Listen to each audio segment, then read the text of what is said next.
65% of folks are now using AI at work, which is quite the jump from this time last year, about a 30% increase. How do you think people's roles are evolving in this time? I think the primary example is Microsoft.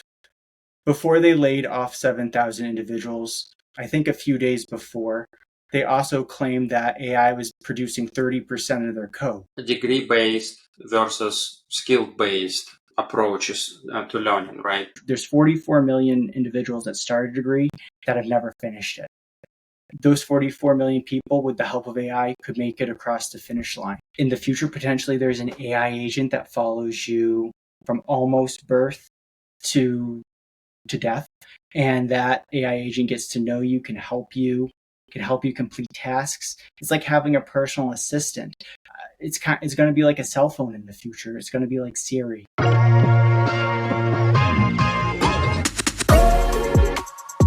Welcome. This is an Hour of Innovation podcast. I'm your host, Vitaliy Lyoshin. Today's guest is Ben Tasker, an AI educator and advocate who helps people and organizations navigate the rapidly evolving AI economy. We will discuss the impact of AI-driven layoffs, how to pivot with purpose, and use personal branding as a career safety net. Welcome, Ben. Thank you for joining me today.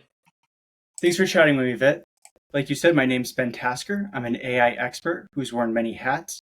I've been an AI engineer, a data science team lead, and now I'm the Dean of AI at one of the world's largest online universities. My current focus is helping people upskill and reskill with AI, designing programs that show how AI can amplify the human potential and support personal pivots at a time of rapid change. I know a lot of folks listening might be feeling scared or uncertain, and I understand that.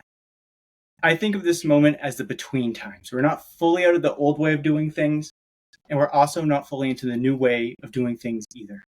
It's a transitional space, and that can feel unsettling, but it's also full of possibility.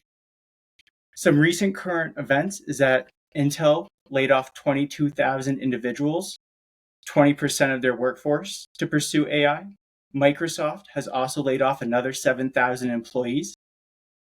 I want folks to know, and if they're listening, that if you've been laid off in the AI economy, you're not alone and you're not done.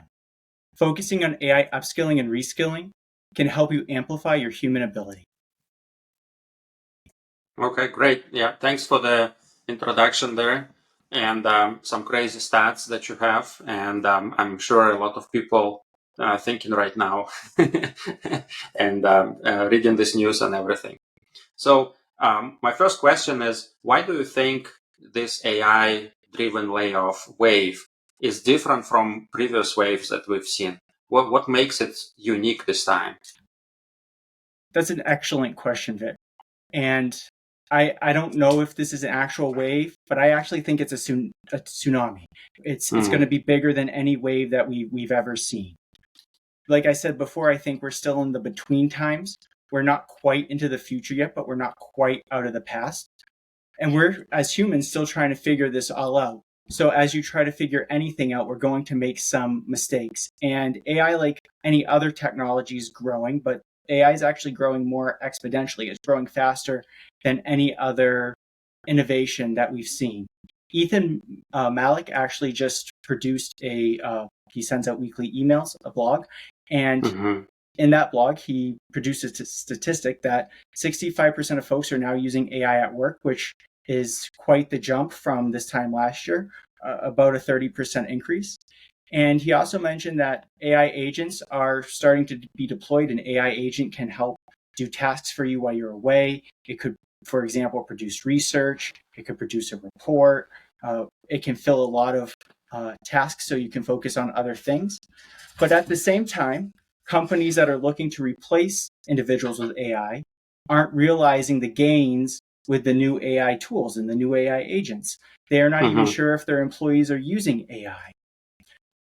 And that's where really this between time comes in for us, because companies are looking to do more with less, but also at the same time, they're not fully embracing AI. They're not thinking of AI systems instead of point solutions.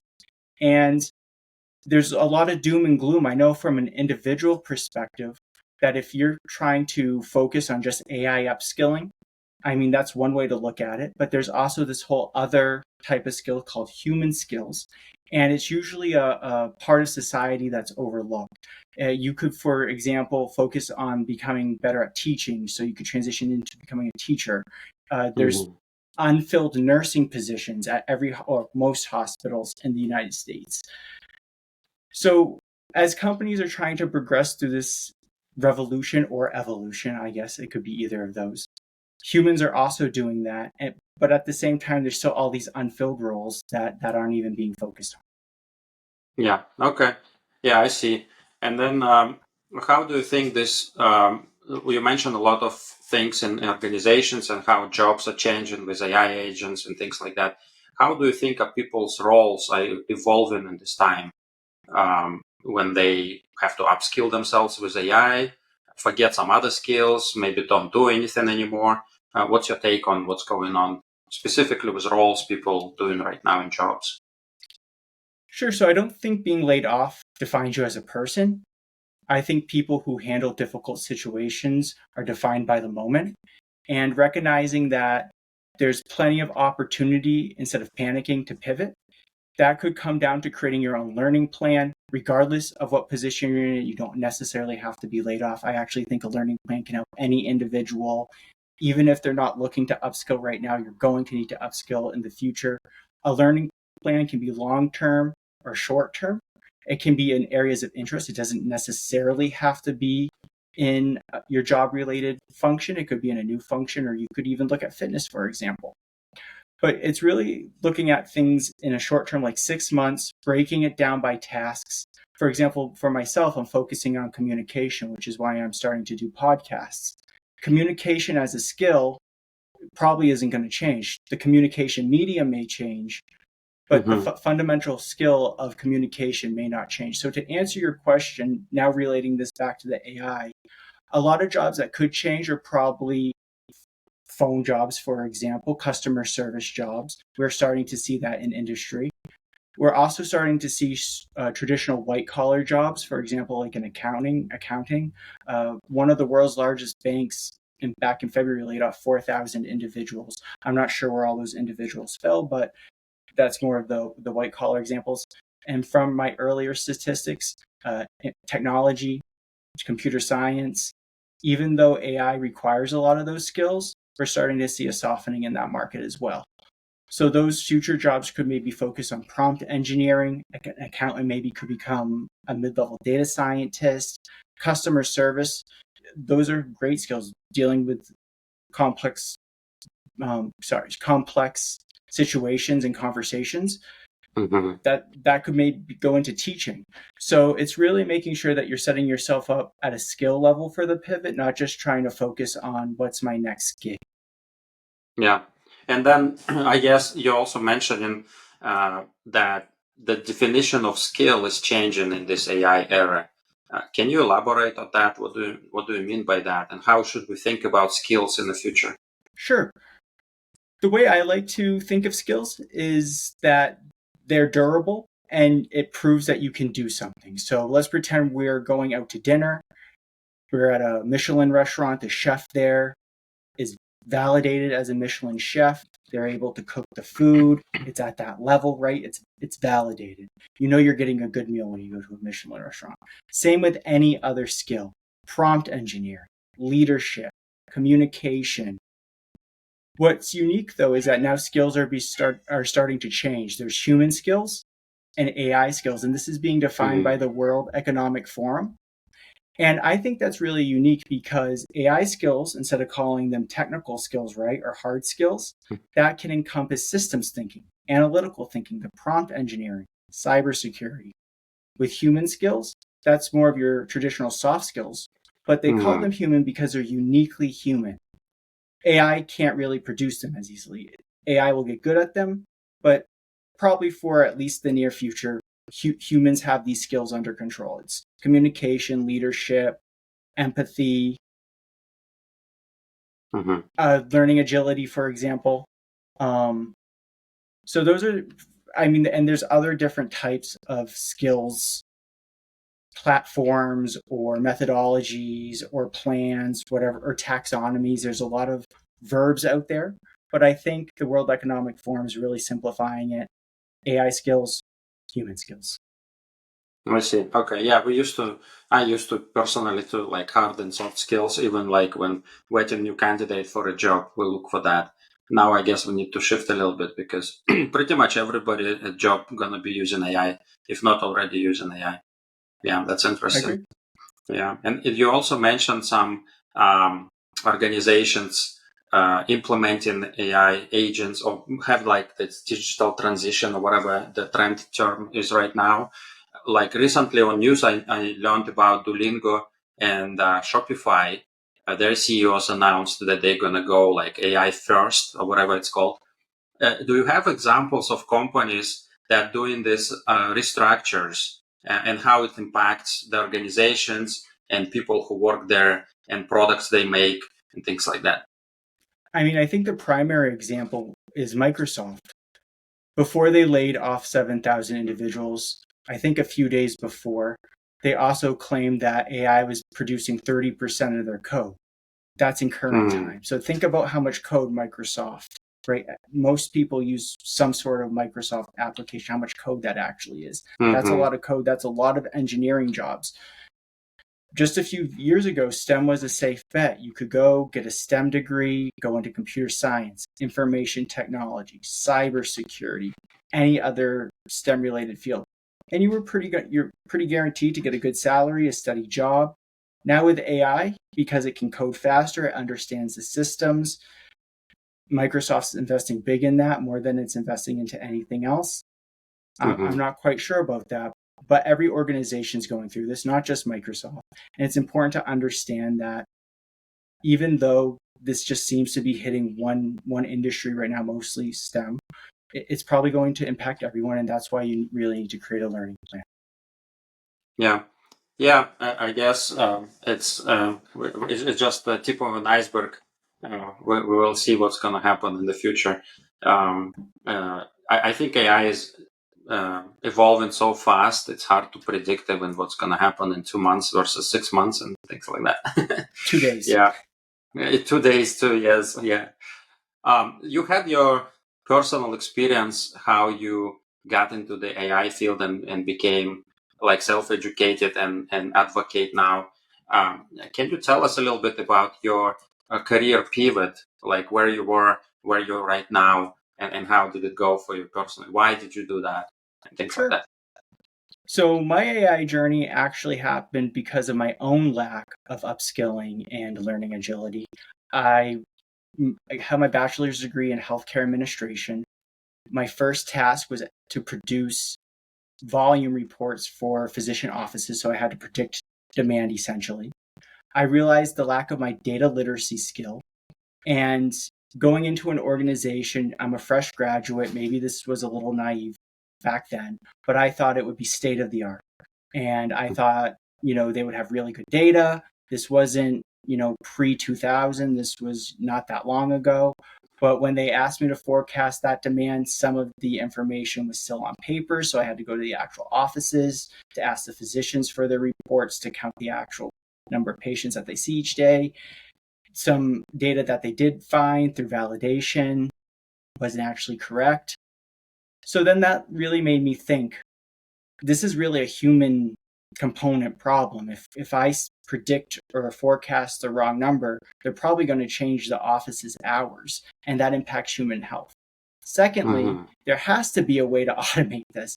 The fact that this wasn't that long ago and we were still doing things by pen and paper blew my mind. So I learned how to code.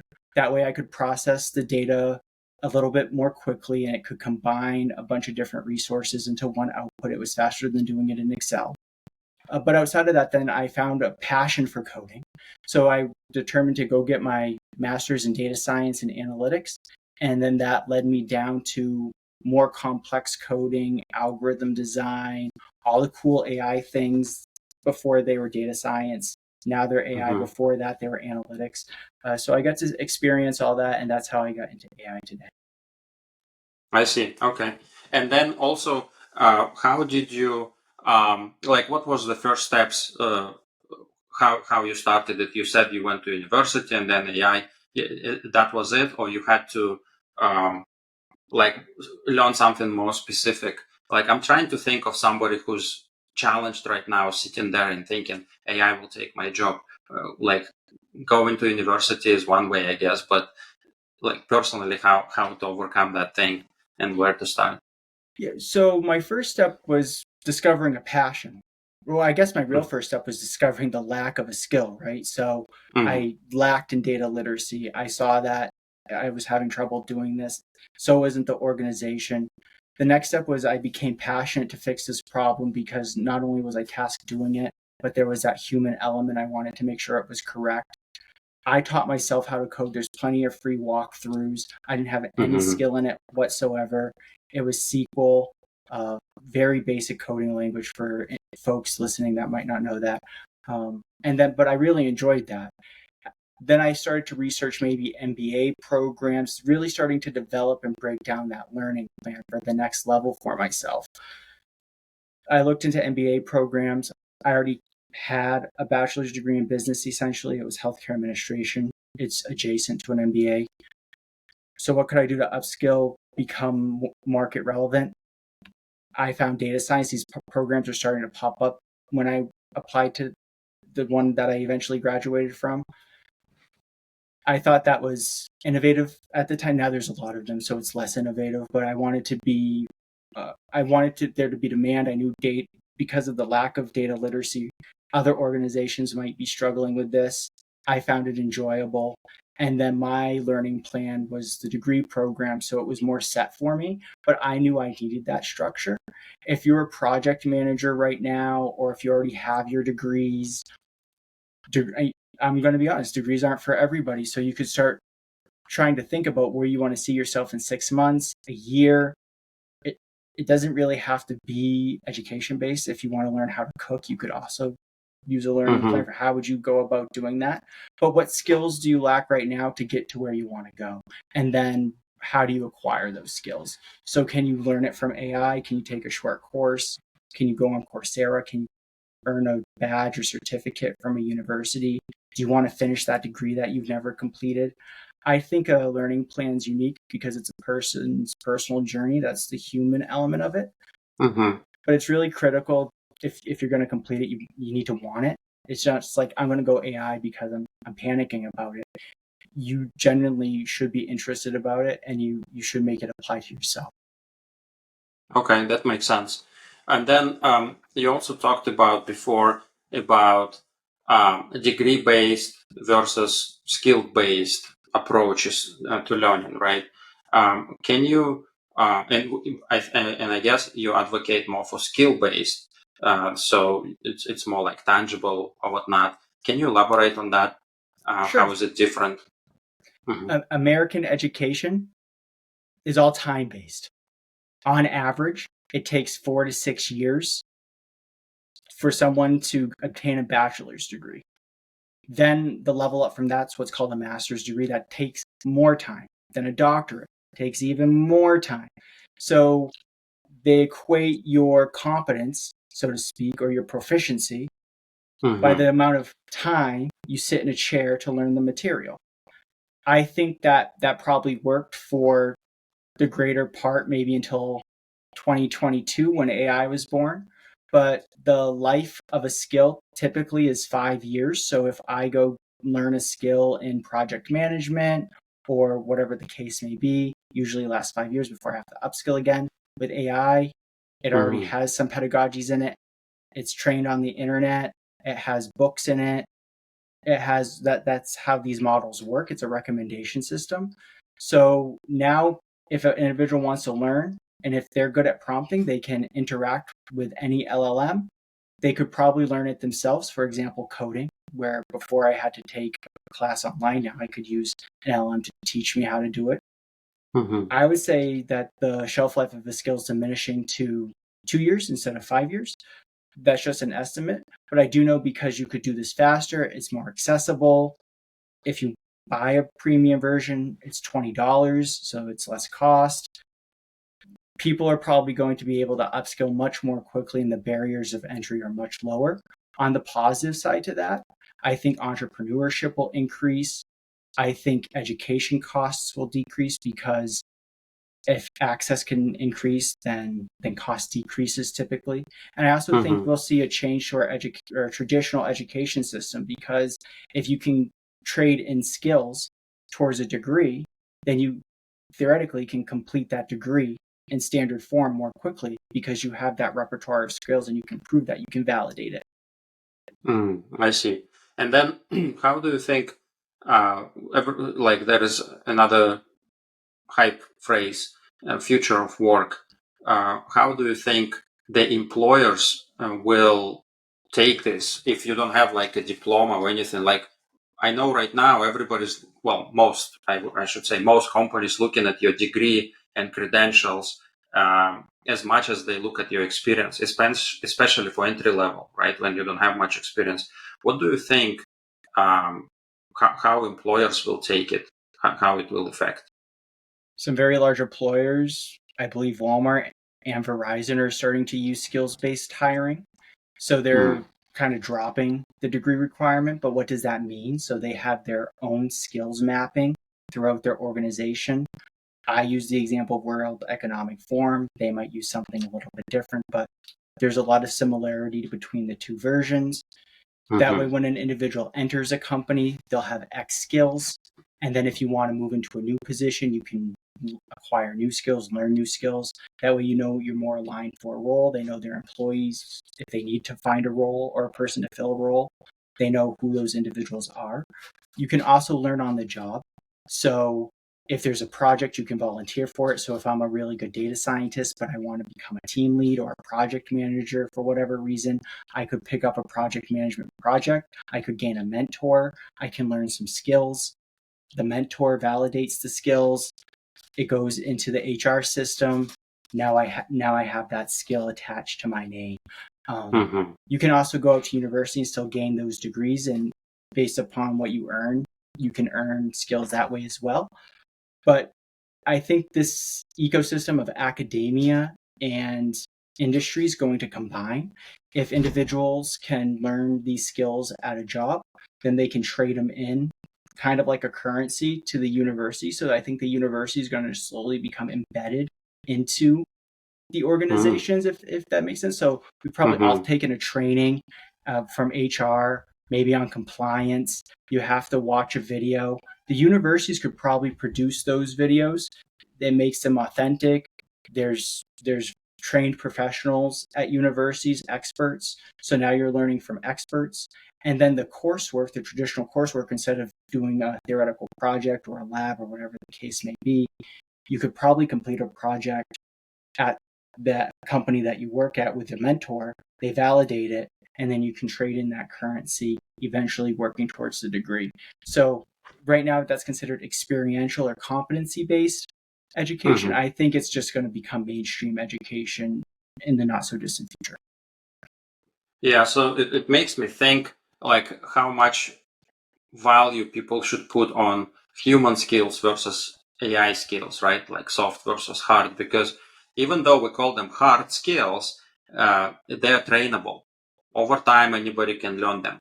But soft skills, they're part of your personality, your culture, your background, who you are, and that kind of affects your soft skills, your communication and leadership and empathy and all those things.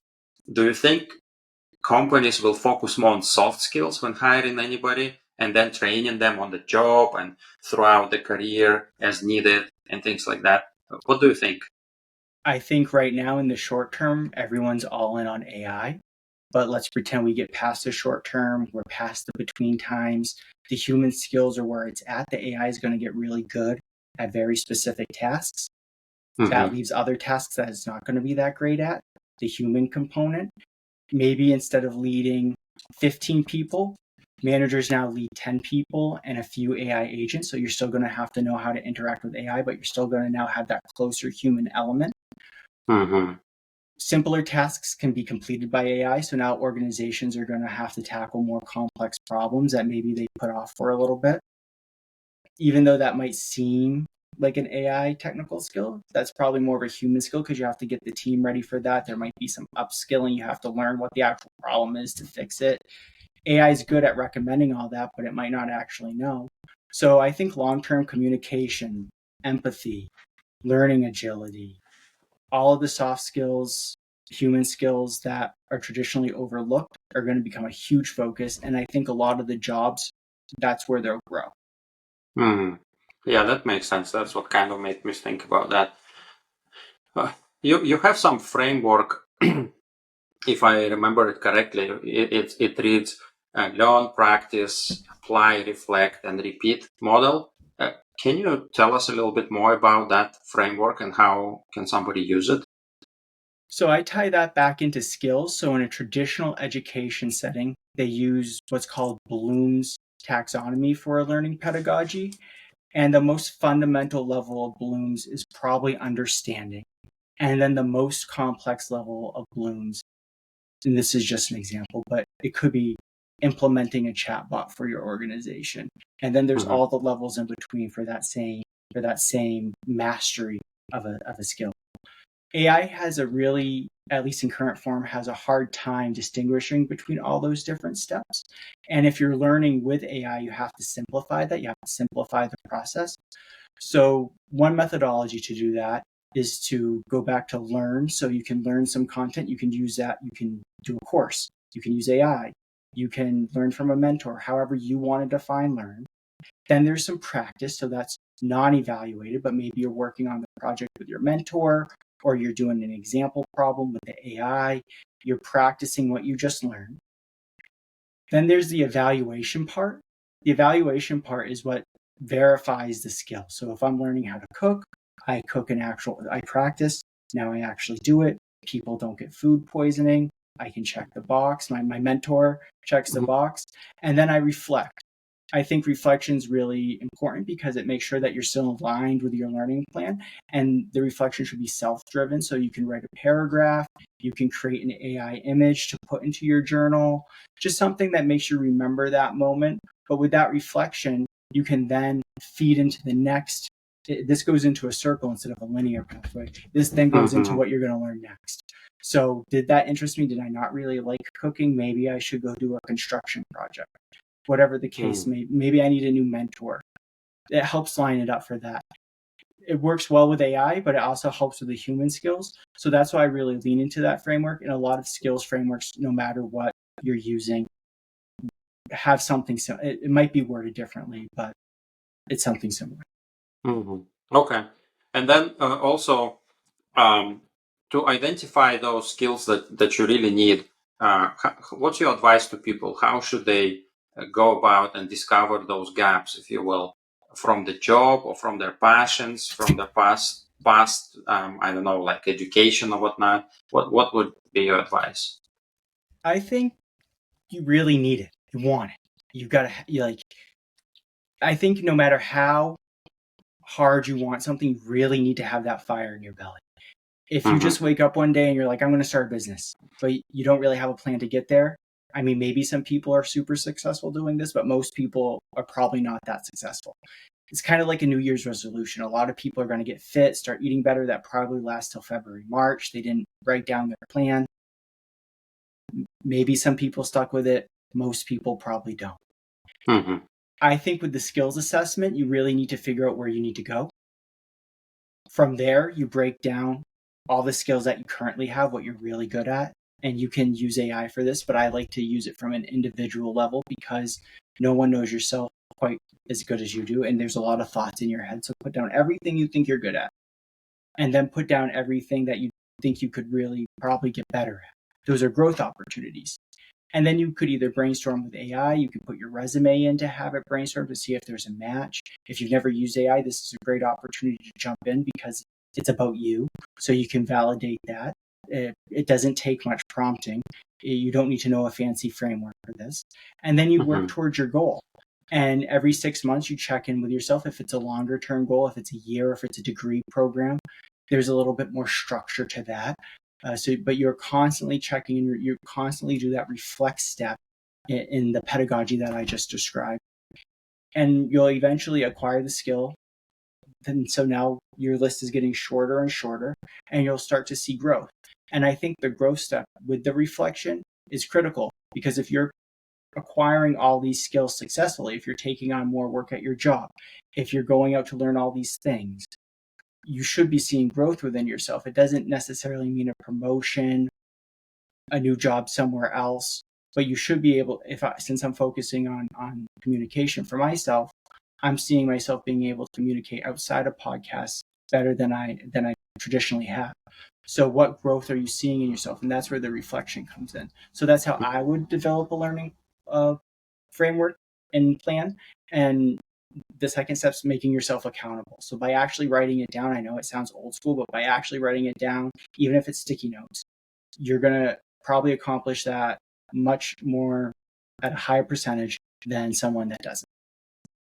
Yeah, I agree. This is the key. As soon as you write something down, it's more.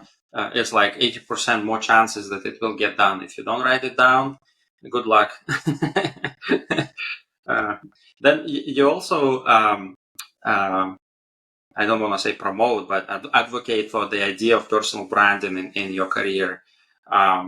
So how do you think, is it becoming more important, less important in the age of AI? What's your take on it?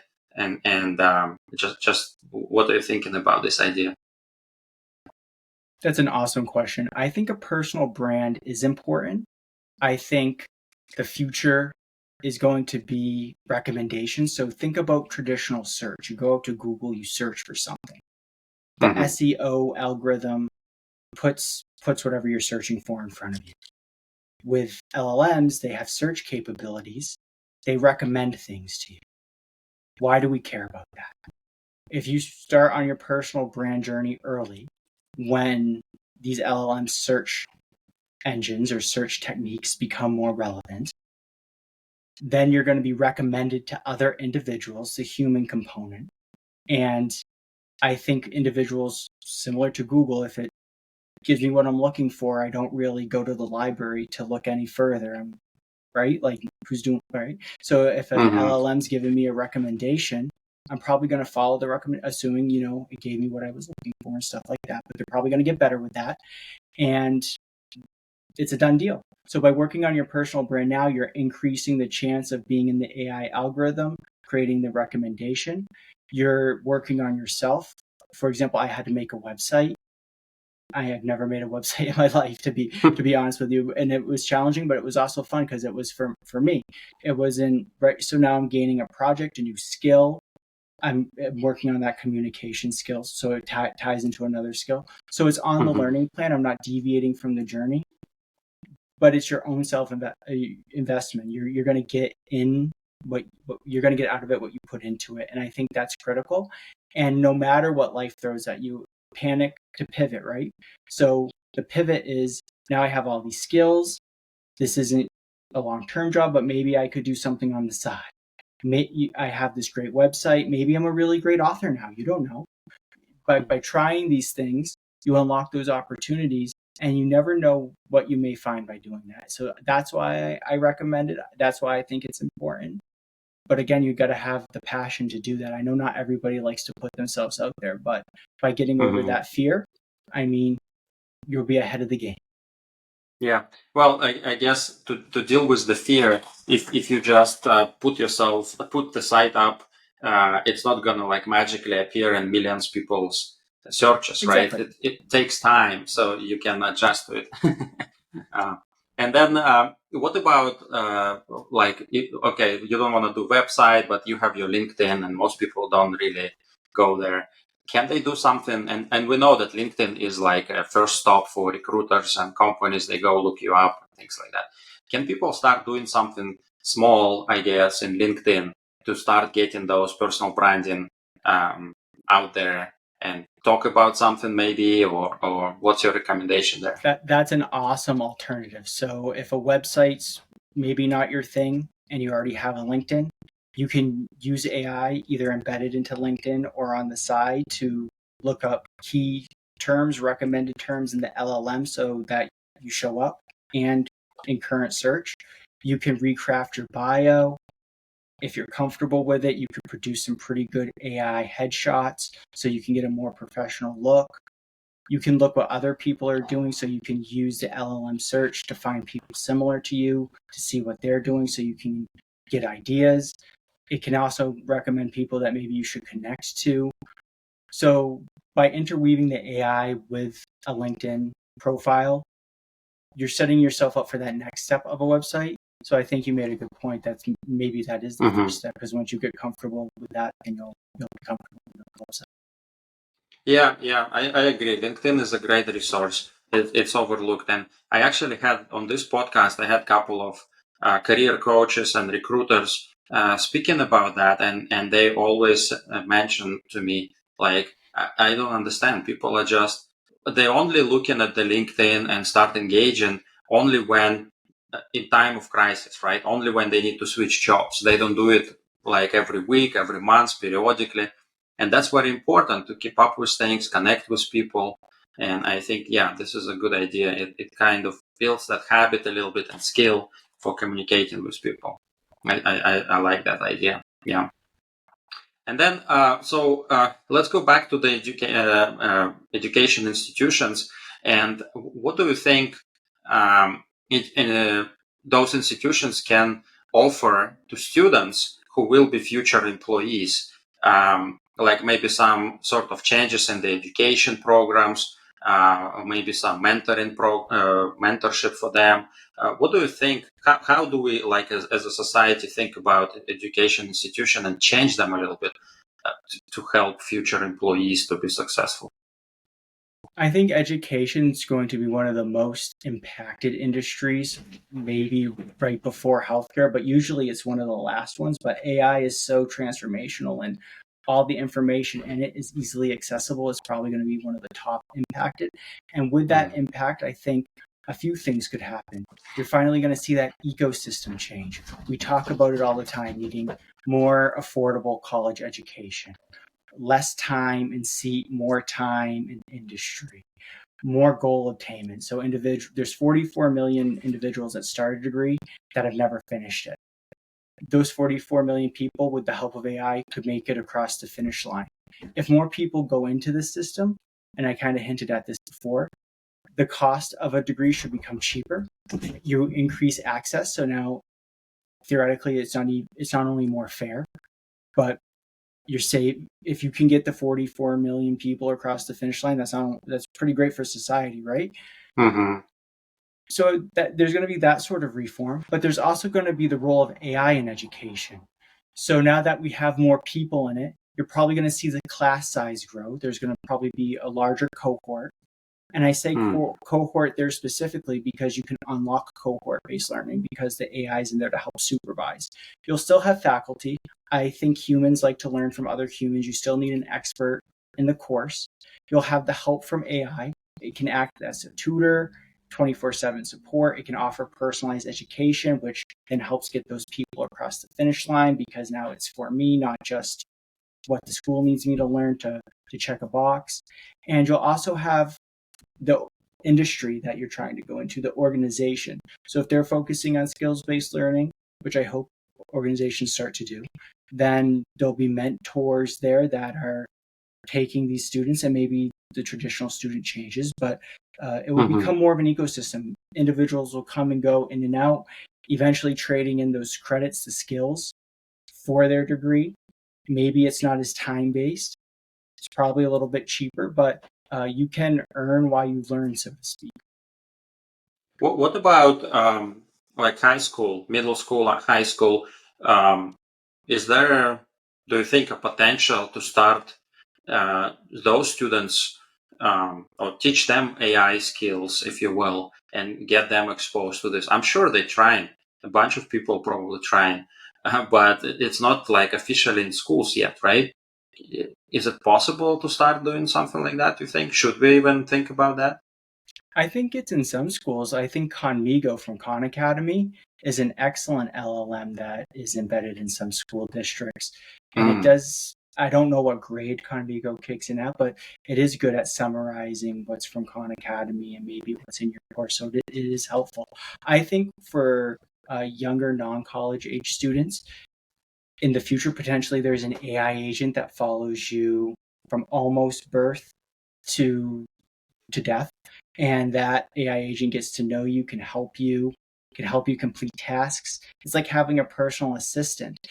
It's going to be like a cell phone in the future. It's going to be like Siri, and you can call upon your AI agent to help you. So I don't know how. I'm not familiar with middle school or high school education fundamentals, but if it can summarize, create research, help you code, I think students are going to be able to learn things more quickly. It's customizable, it's personal, and you'll probably be able to learn more volume, so master things more quickly in a shorter amount of time, so you can complete faster. So maybe folks start college early. Yeah, I remember from my high school times, and it was a while ago, but I was always wondering, like, if I was kind of average student, but sometimes we had people who didn't get it right. There's a couple of those people in the class, and you sit in there and wondering, like, teacher spends all this effort to trying to catch up with lagging students, and you kind of not moving forward, if you will. You have to sit and wait for them. I wonder if AI can somehow personalize education and everybody can move at their own pace. Like, they have sometimes this like schools for geniuses when people at like 13, 15 can finish high schools. It's a rare case, but I think maybe we can somehow make it more like a standard for everybody. And if you go 1 year curriculum in 6 months, fine. Just it's your own pace and your speed. Go. Why not? So it's just one of my crazy ideas. You're not far off. Again, it's time-based right now. So if you remove that time barrier, a lot maybe could happen. Yeah, that's true. And also employers, what can they do to invest in upskilling, reskilling their employees? Are there any programs maybe or any ideas that you heard of or maybe you advocate for? Can you talk about that? This whole time we've been talking about personal upskilling. I actually think organizations need to develop a learning plan for the organization. It needs to be a bottom down approach as well. They don't have to say you need to learn X, Y, or Z, but they need to strongly encourage it. You need to start investing in it. It doesn't necessarily have to be skills based, but if your focus is on AI, how are you going to teach a project manager how to do that? How are you going to teach a marketing person how to do that? There's different domains for all of these different AI agents, so to speak. It's not going away. That learning plan, then since you're encouraging it, now individuals will go make their plan. You'll get that ROI that you're looking for. I also think organizations are really focusing on this return on investment, margin, doing more with less. But if an individual that knows AI can produce 1.5, 2.5, 3.5 times more, your organization is going to be able to produce more quickly. You're going to be able to make products more inexpensively. So you should be able to sell them a little bit cheaper to gain more customers. You probably could survive with the same level of staff you have without needing to make mass restructuring plans. And I think that's the point maybe organizations are doing. Maybe they're cutting too quickly. Back to what Ethan was saying before in his current news article, a lot of companies haven't even realized the payoff of AI, but then they're making AI decisions.